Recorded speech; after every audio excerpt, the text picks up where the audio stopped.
Do you want a to die for treat? Well, today I am making candied maple bacon. So for that, I need some good quality, relatively thick cut, not thin cut, but not really thick cut bacon. So I'm using this applewood smoked bacon from North Country Smokehouse, my go-to bacon. And then I am going to use maple syrup and brown sugar to candy the bacon. So let's get started with our candied bacon, which some people call Millionaire's Bacon.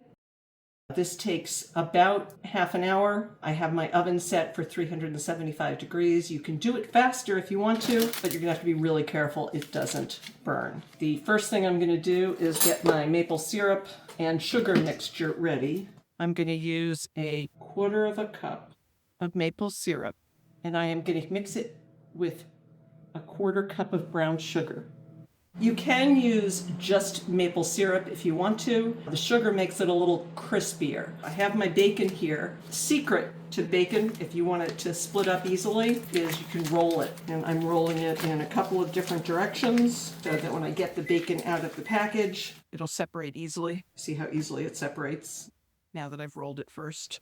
Okay, so this goes in the bowl. I microwaved the maple syrup for about 40 seconds. That warms it up enough to help the sugar melt easily, but not enough to burn me when I start mushing it around. So I used a 1/4 cup of syrup. I'm going 1-to-1 on this. If you want your bacon to be crispier, you can do a different ratio. Some people do twice as much brown sugar as maple syrup. I am adding the brown sugar to the warm maple syrup, and then I am pouring it over the bacon. Now this means I am probably using more maple syrup and sugar than I needed for the 3/4 of a pound of bacon in the package, but it's a lot easier than brushing it on the bacon.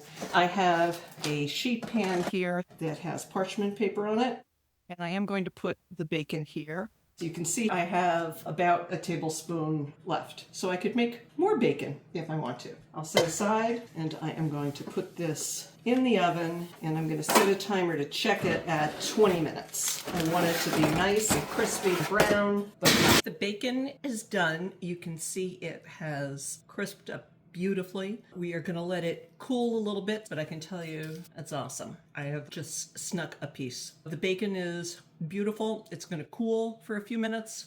This bacon makes the most amazing BLTs that you have ever had. Enjoy.